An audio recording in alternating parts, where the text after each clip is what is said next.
तो हेलो दोस्तों, welcome to with जय हिंद। आई होप आप लोग अच्छे होंगे और शायद अच्छे अच्छे से आप वेट करेंगे आईपीएल का, जो कि कल से शुरू होने वाला है। तो आप लोग शायद अब उसी के लिए आपके सीट बेल्ट आपने बांधे होंगे। सबसे पहली बात तो ये है कि इस वीडियो को मैं लेके आया हूँ, हम बात करने वाले हैं इस दिल्ली कैपिटल्स के स्क्वाड के बारे में जो उन्होंने मैनेज किया है इस आईपीएल 2025 के लिए। साथ ही में हम और बात करेंगे कि उनकी स्ट्रेंथ्स क्या है, वीकनेसेस क्या है, अपॉर्चुनिटीज़ क्या है और थ्रेट्स क्या है, उनको क्या कंसर्न हो सकते हैं जो कि बहुत बड़े हो सकते हैं। दूसरी बात ये भी उनके कैप्टन अक्षर पटेल नए बने हैं। दूसरी बात एक और ये भी है कि साथ ही में प्लेइंग 12 उनका क्या होगा, उसके बारे में भी हमको देखना पड़ेगा। तो ओवरऑल हम बात करें दिल्ली कैपिटल्स के बारे में एज अ टीम, वो क्या कर सकते हैं और वो कैसा उन्होंने अपने स्क्वाड को बनाया है। चलिए शुरू करते हैं फिर। अब दिल्ली कैपिटल्स की हम सबसे पहले बात करते हैं हमेशा, तो हम ये चीज़ देखते हैं कि ट्रॉफी इनको कभी नहीं मिली 17 साल में। दूसरी बात ये हम बात करते हैं कि इनके जो ओनर्स हैं JSW ग्रुप के हैं, पार्थ जिंदल इनके ओनर है, पर एक और इनके ओनर है जो है GMR ग्रुप। तो GMR ग्रुप जो है उसका जो जब वो ओरिजिन जो उसका था, जिस जगह से था, वो था विशाखापट्टनम। तो इसलिए बहुत लोग क्वेश्चन एक पूछते हैं कि विशाखापट्टनम इनका सेकंड होम ग्राउंड क्यों है। इसी वजह से, क्योंकि GMR ग्रुप का ओरिजिनल प्लेस है वो, इसी वजह से। दूसरी बात ये हम करते हैं सेकंड वर्स्ट फ्रेंचाइजी इनको कह सकते हैं हम। पंजाब किंग्स शायद सबसे खराब फ्रेंचाइजी है, उसके बाद सेकंड नंबर पे ये है। तो ऐसे में आई थिंक इनके पास बहुत बड़ा चांस है अपने उस धब्बे को धो देने का और इस बार पहली बार अपनी आईपीएल ट्रॉफी को जीतने का और हाथ में उसको उठा कर देखने का कि कैसा उसका सुख होता है, वो भी एक चीज़ है। उसके बाद अगर हम देखें तो इन्होंने सिर्फ एक फाइनल खेला है आज तक 2020 में, जिसमें बुरी तरीके से वन साइडेड मैच हार गए थे मुंबई इंडियंस के अगेंस्ट। पर श्रेयस अय्यर और पॉन्टिंग जो जोड़ी थी जो उनको लेके गई थी उस फाइनल में, वो अब गई है पंजाब के पास में। तो इनके पास अब न्यू मैनेजमेंट है, तो फ्रेश होप्स रखेंगे शायद और फ्रेश एक एनर्जी लेके आ सकते हैं ग्रुप में। हेमंत बदानी की बात करें, केविन पीटरसन की बात करेंगे, क्योंकि ये दोनों ही अच्छे से जानते हैं क्रिकेट को, अच्छे प्लेयर्स रहे हैं। और दूसरी बात साथ ही में रिसेंट टाइम में सक्सेस जो इनको मिली है दुबई कैपिटल्स को जो फाइनल में लेके गए थे, तो वहाँ पे इस वजह से मिली है क्योंकि वहाँ पे हेमंत बदानी भी थे।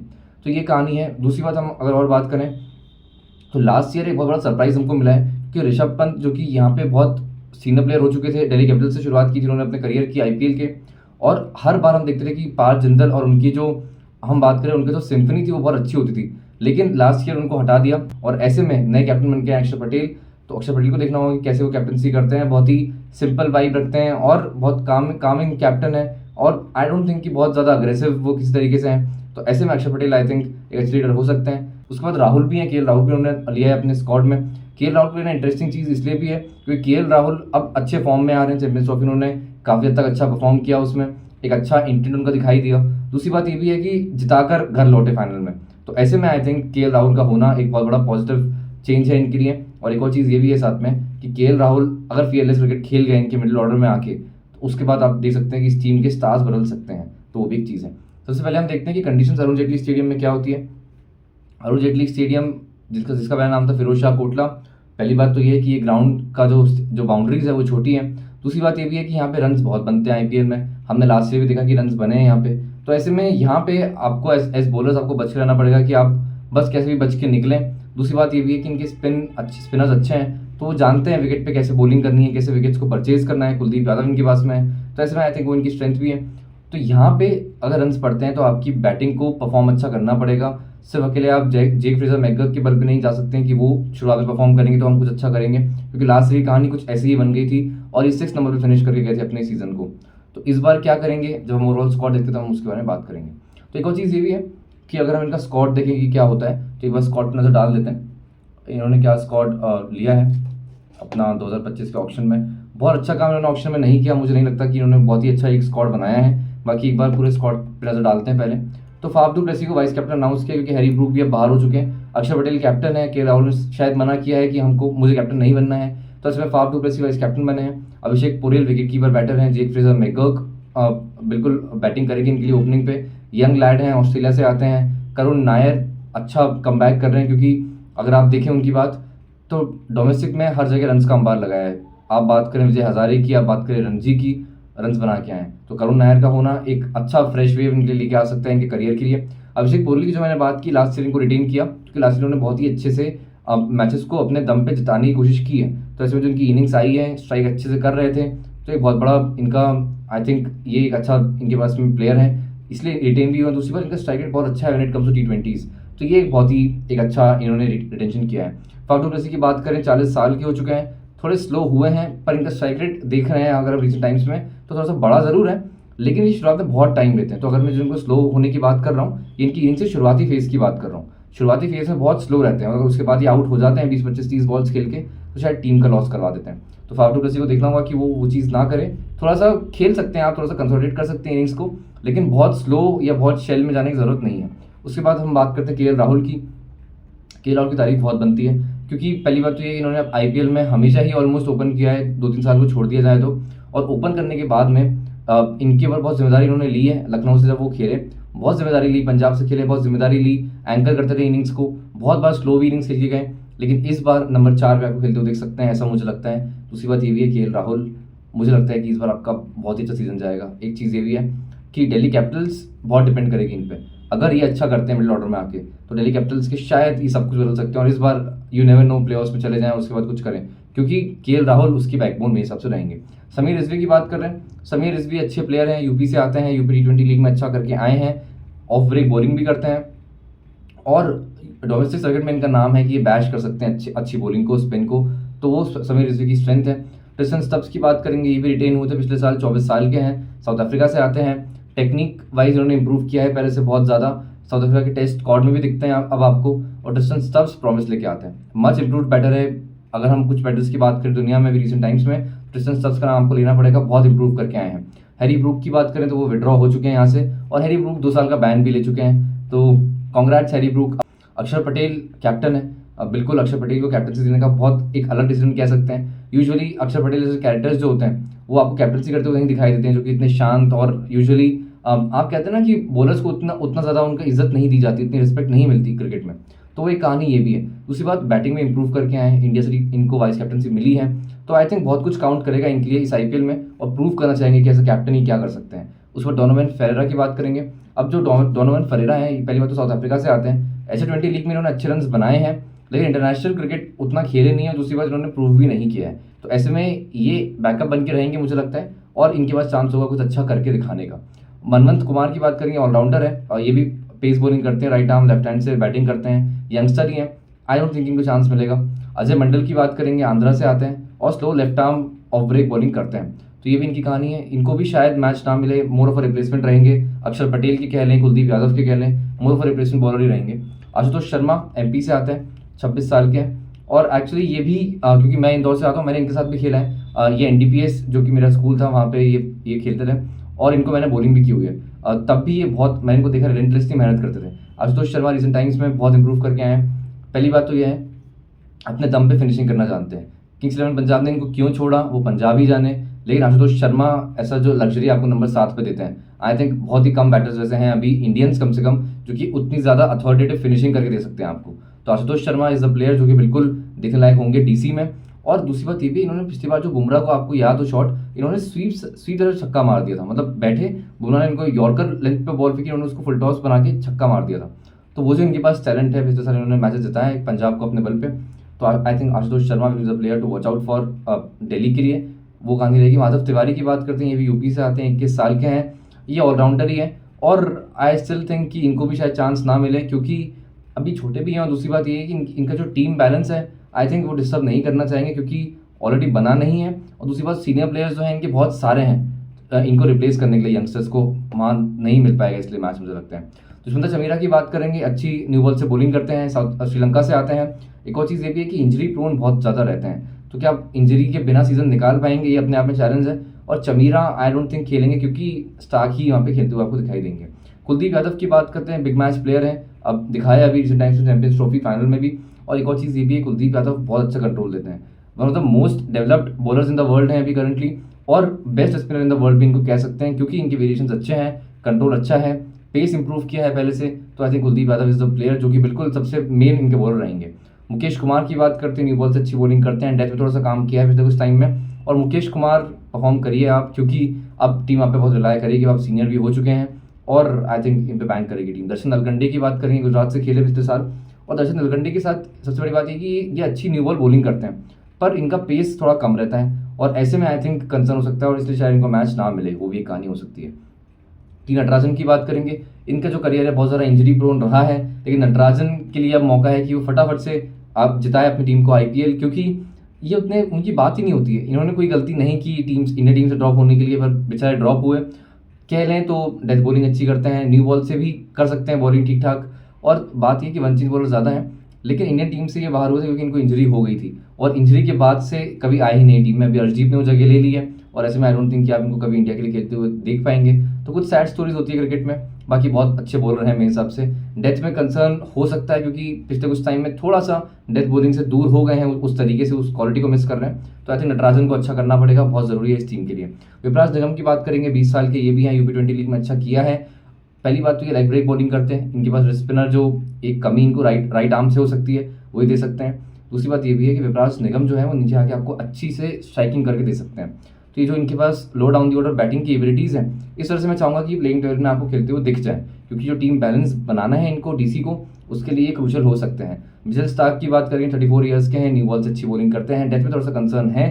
One of the best bowlers हैं जब आप बात करते हैं वर्ल्ड में न्यू बॉल से, तो मिचेल स्टार्क पे टीम बैन करेगी कि क्या उन्होंने आखिरी में क्रूशल मैचेस में अच्छा किया है, तो वो देखना पड़ेगा कि इस बार क्या करते हैं। मोहित शर्मा की बात करेंगे, 36 साल के हो चुके हैं, back of the hand slower ones फेंकते हैं, डेथ में अच्छी बॉलिंग करते हैं। गुजरात ने इनको पूरे सीजन ऑलमोस्ट डेथ बॉलर खिला दिया, 23 में अनलकी रहे, आखिरी में 2 बॉल्स पे हार्दिक पांड्या ने कुछ मशवरा दिया इनको आके और इनको रन्स पड़ गए। तो ओवरऑल देखें तो मोहित शर्मा ठीक ठाक काम कर सकते हैं डेथ में आके, लेकिन दिल्ली जैसे ग्राउंड पे he can go for runs. मतलब अगर आप बात करें अरुण जेटली स्टेडियम की, तो वहाँ पे इनको रन्स पड़ सकते हैं।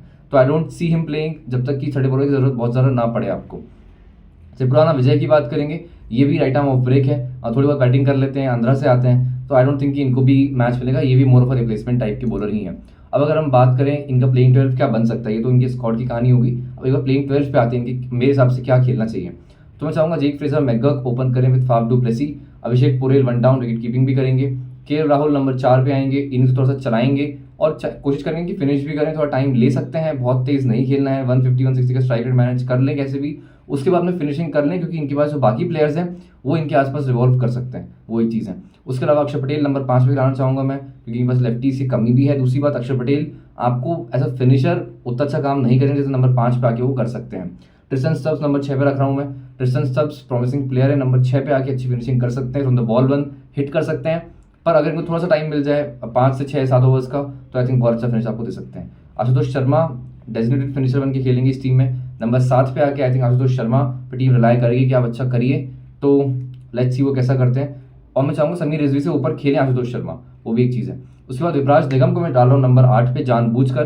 पहली बात तो ये कि इनकी जो अगर 11 बनाते हैं तो इनकी टीम में बैलेंस नहीं दिख रहा है। इनके पास नंबर 7 पे आशुतोष शर्मा है, उसके बाद 5 आपके बॉलर्स आ जाते हैं और ऐसे में आपकी बैटिंग जो थोड़ी सी शॉर्ट हो जाती है, क्योंकि अक्षर पटेल को आप ऊपर कर दे रहे हैं, उससे आपके पास नंबर 7 के ही 7 तक ही बैटर्स हैं। आशुतोष शर्मा नंबर 7 पे आएंगे, फिनिशर हैं, तो ऐसे में अगर कभी ऊपर से विकेट जल्दी गिरते हैं तो आशुतोष शर्मा ऊपर जाएंगे और फिर थोड़ी बॉल्स खेलेंगे, फिर रन्स बनाएंगे, वो एक कंसर्न होगा। तो ऐसे में आई थिंक चाहती है हर एक टीम की एक एक्स्ट्रा बैटर का क्वेश्चन लेके जाए, तो जो इनके पास नहीं मिल पाएगा। तो इसी वजह से मैं विपराज निगम को यहाँ पे डाल रहा हूँ, क्योंकि आपको ना केवल एक स्पिन बॉलिंग ऑप्शन ऐड करते हैं, साथ ही में बैटिंग भी आपको नीचे फिनिशिंग करके थोड़ी सी दे सकते हैं। तो ऐसे में आई थिंक विपराज निगम का होना जरूरी है इस टीम के लिए। मिचेल स्टार्क नंबर 9 पे खेलना चाहिए, नंबर 10 पे कुलदीप यादव, नंबर 11 पे मुकेश कुमार, नंबर 12 पे टी नटराजन, ये होना चाहिए मेरे हिसाब से इनका प्लेइंग 12। अगर इस 12 की बात करें तो इसमें बैटिंग डेप्थ का इशू बिल्कुल क्लियरली दिख रहा है, ऐसे में इसी वजह से मैंने विपराज निगम को ऐड किया है। दूसरी बात, इनके पास लैक ऑफ गुड ऑलराउंडर्स है, इनको ऑलराउंडर्स की बहुत कमी है। तो इनके पास अक्षर पटेल के अलावा वही जो मैं आपको कह ही रहा हूँ, इनके पास बाकी जो प्लेयर्स हैं वो फिर ना उतना ज़्यादा रोल्स मल्टीपल तरीके से नहीं कर सकते हैं। आशुतोष शर्मा बॉलिंग कर सकते हैं, लेकिन वो मीडियम पेस बॉलर हैं और उतना ज़्यादा आपको शायद शॉर्टी नहीं देते हैं कि वो रन्स नहीं खाएंगे। ट्रिस्टन स्टब्स 1-2 ओवर्स फेंक सकते हैं, लेकिन वो ये कि आप ऐसे करके अगर टीम बनाते हैं तो आपको थोड़ा सा लॉस रहता है। तो उसके बाद अगर हम और बात करें, इनके पास स्टार्क का एक्स फैक्टर है, अगर स्टार्क न्यू बॉल से काम नहीं करते हैं तो शायद टीम थोड़ी सी फंस सकती है, क्योंकि स्टार्क जैसी क्वालिटी आपको न्यू बॉल से शायद कोई और ना दे पाए। मुकेश कुमार और शायद आप कह लें मोहित शर्मा अगर खेलते हैं तो वो सेम टैलेंट पोजेस नहीं करते न्यू बॉल से उतना जितना कि स्टार्क आपको दे सकते हैं। तो वही कहानी। उसके अलावा अगर हम और बात करें दूसरे बैकअप ऑप्शंस की, इनके पास में कौन कौन से ऐसे प्लेयर्स हैं जो कि टीम को किसी को भी रिप्लेस कर सकते हैं जब जरूरत पड़ती है। तो वैसे समीर रिजवी का नाम बहुत ऊपर रहेगा, यूपी टैलेंट है, अच्छा कर रहे हैं वहाँ पे यूपी लोकल लीग्स में, तो वहाँ पे इनका नाम रहेगा। स्मैट पे भी इन्होंने ठीक ठाक काम किया है। मोहित शर्मा की बात करेंगे, वो भी आ सकते हैं। करुण नायर बिल्कुल टीम कभी भी चाहेगी कि इनको खिला पाए, पर इस 12 में अभी तो जगह नहीं बन रही है, लेकिन शायद हो सकता है आने वाले टाइम में आप इनको देख पाएंगे ये भी खेल लें।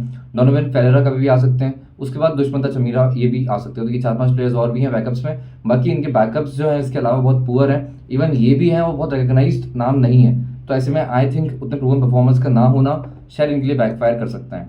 अगर हम और बात करें अब इनकी स्ट्रेंथ्स के बारे में, तो स्ट्रेंथ्स में अगर हम आते हैं, हम सोचते हैं इनकी स्ट्रेंथ थोड़ी ढूंढनी पड़ रही है मुझे, क्योंकि स्ट्रेंथ बहुत सारी इनके पास में मुझे दिखाई नहीं दे रही है। तो इसलिए ढूंढ कर ही सही मैंने कुछ पॉइंट्स बनाए हैं जो मैं आपको बताता हूँ। पहली बात तो ये कि न्यू मैनेजमेंट है, न्यू कैप्टन है, तो आप थोड़ा सा उम्मीद करते हैं कि एक फ्रेश माइंडसेट लेके आएँ, क्योंकि बहुत टाइम से पॉन्टिंग इनके साथ में थे। पॉन्टिंग ने प्रोड्यूस नहीं किया कुछ रिजल्ट। 2020 में फाइनल खिलाया ज़रूर, लेकिन आपको जीतना है, कोई भी फ्रेंचाइजी जीतने के लिए आती है, और वो इनसे बहुत दूर रही है। तो ऐसे में आई थिंक फ्रेश माइंडसेट लेके आएंगे हेमंग बदानी, केविन पीटरसन और भी कुछ एक दो लोग और भी सपोर्ट स्टाफ के जो मेंबर्स हैं। तो ऐसे में न्यू मैनेजमेंट, न्यू कैप्टन शायद कुछ अलग कर सकते हैं। उसके बाद अच्छी स्पिन बॉलिंग इनके लिए एक बहुत बड़ा स्ट्रेंथ है। अक्षर और कुलदीप आपको 8 ओवर्स सॉर्टेड देते हैं T20 में, और दोनों ही बहुत ऐसे कहते हैं दिमाग लगाते हैं, और साथ ही में आई थिंक इनको खरीदना आता है विकेट को, क्योंकि कुलदीप यादव जिस तरीके से बॉल को दूर भी रखते हैं, जिस तरीके से अपने वेरिएशंस को यूज़ करते हैं, जिस तरीके से बॉल को इवन फ्लाइटेड भी रखते हैं, तो ऐसे में कुलदीप यादव बहुत अच्छे कस्टमर होते हैं विकेट लेने के लिए। दूसरी बात, अक्षर पटेल की भी बात करेंगे, तो ये भी बहुत ही स्लो बॉलिंग करते हैं कभी कभी। आपने देखा होगा, अगर आपको डिस्मिसल याद करने हो, तो इंडिया ने 2023 में T20 सीरीज़ खेली थी अगेंस्ट ऑस्ट्रेलिया 2024 में, और वहाँ पे इन्होंने जिस तरीके से ऑस्ट्रेलिया को परेशान किया था इन 9 ओवर गेम, तो अपनी स्लो रूपी बॉल से परेशान किया था। तो ऐसे में अक्षर पटेल बिल्कुल अलग क्वालिटी वो भी रखते हैं। दूसरी बात यह है कि इस बार इनके पास बेटर बैट्समैन है पहले से।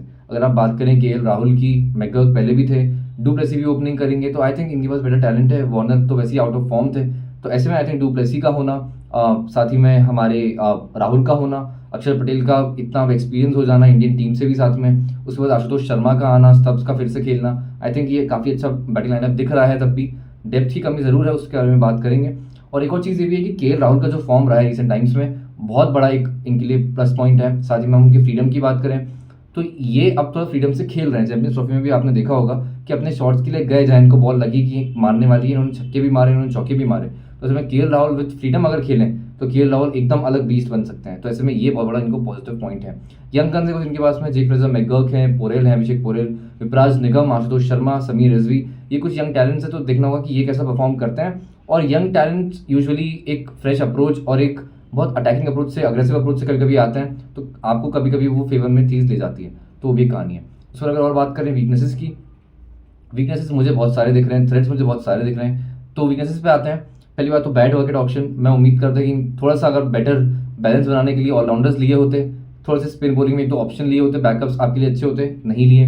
बैटिंग में इनके पास में शायद 7 के बाद में अच्छे प्लेयर नहीं है, और आप 8 तक बैटर खिलाना चाहेंगे when the impact player rule comes in. उसके बाद बॉलिंग में भी इनके पास बैकअप अच्छे नहीं है। तो ऐसे में आई थिंक ये सीरियस कंसर्न है। ओवरसीज टैलेंट थोड़ा सा कम है इनके पास बाकी टीम्स के मुकाबले अगर देखा जाए तो। Du Plessis on the wrong side of his age है, मैकगर्क बिल्कुल ही फॉर्म में नहीं है, Stubbs is a good option, उसके बाद Starc is an okay option. तो ऐसे में इनके पास में कोई और ओवरसीज अच्छे ऑप्शंस नहीं है, वो एक बात है। ब्रूक भी ऑप्ट आउट कर चुके हैं। उसके बाद ये है कि एक अच्छा टीम बैलेंस नहीं बना पा रहे हैं, क्योंकि अगर ये बैटर खिलाते हैं नंबर 7 तक आशुतोष शर्मा, जिसमें अक्षर पटेल को मैं इंक्लूड कर रहा हूँ, तो उसके बाद में फिर अगर ये 5 बॉलर खिलाते हैं तो इनकी बैटिंग वीक हो जाती है। अब अगर ये एक और एक्स्ट्रा बैटर खिला दें, सपोज अगर ये समीर रिजवी को डालें नंबर 8 पे, और ये 4 फिर बॉलर के साथ में जाए, क्योंकि उससे सिर्फ 5 बॉलिंग ऑप्शन होते हैं, क्योंकि आशुतोष शर्मा से और समीर रिजवी को शायद आप इस तरीके से ना डाल पाएँ टीम में कि सिर्फ 5 बॉलर के साथ में ये जा रहे हैं, और वो उतना ज़्यादा आप कह लें कॉन्फिडेंस लेके जाएंगे कि अगर किसी को रन पड़ गया तो ये बॉलिंग कर लेंगे, तो ऐसा भी नहीं हो सकता। तो इसी वजह से आई थिंक ये टीम बैलेंस की कमी दिख रही है, ऑलराउंडर्स की कमी दिख रही है बहुत ज़्यादा। बिल्कुल सीरियस प्रॉब्लम्स है ये, क्योंकि आई थिंक कोई भी टीम ऑलराउंडर सबसे पहले रखना चाहेगी, तो वो चीज़ बिल्कुल ही इनको एक आई थिंक एक बहुत ही वीक एरिया प्रोड्यूस कर रही है।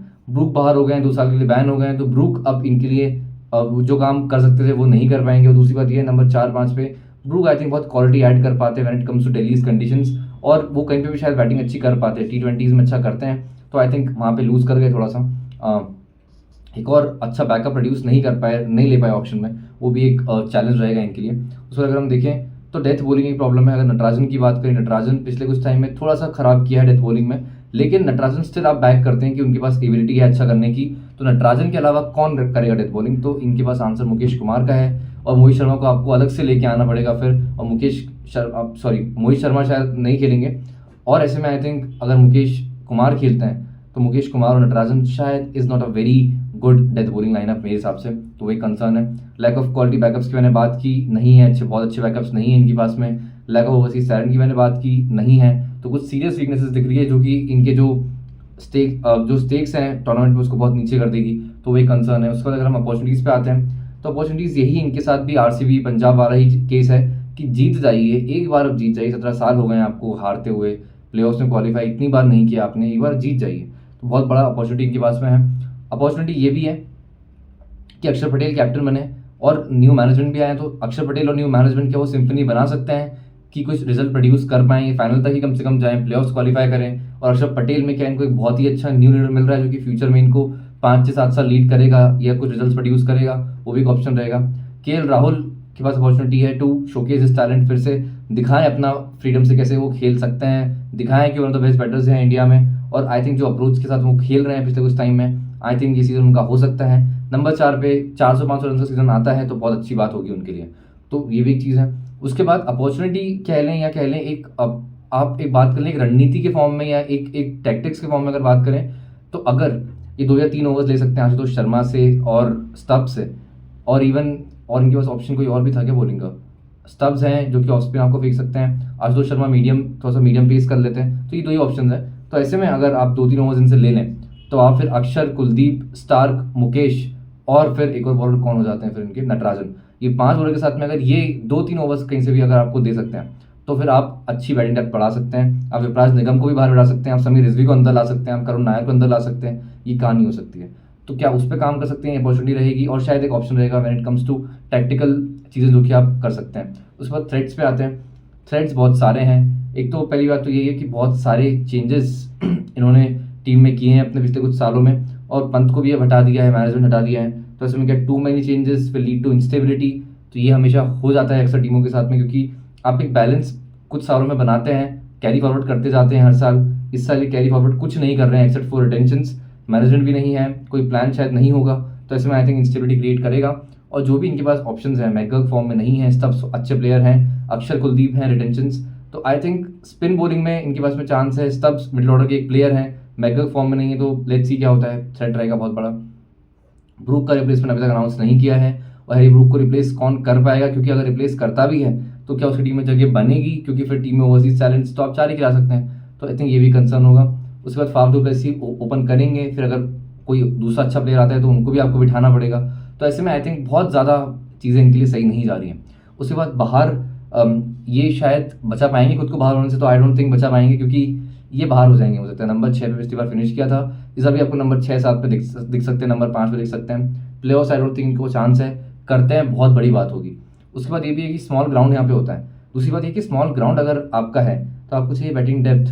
अगर आप बैटिंग डेप्थ रखते हैं तो आपको जो ओपनिंग बैटर है वो शुरुआत से एकदम ऑल गन्स ब्लेजिंग जा सकता है, जो आपने बेंगलोर से देखा होगा, आरसीबी से पिछले टाइम में, तो 8 नंबर तक बैट्समैन खिलाया उन्होंने, और शुरुआत से विराट कोहली और फाफ डू प्लेसी ने मारा हर मैच में, आखिरी के 7-8 मैचेस में, तो वो चीज़ वो कर पाए क्योंकि इनके पास में बैटिंग डेप्थ थी, इनके पास में नहीं है। तो क्या वो इनको बैकफायर कर जाएगा छोटा ग्राउंड होने का, वो जो एडवांटेज ये ले सकते थे 8 बैटर्स खिला के, शायद वो चीज़ अगेंस्ट में चली जाए, तो हमें फ्रीडम पॉसिबल नहीं है बैटर्स के पास में, तो that can be a big concern when it comes to T20s।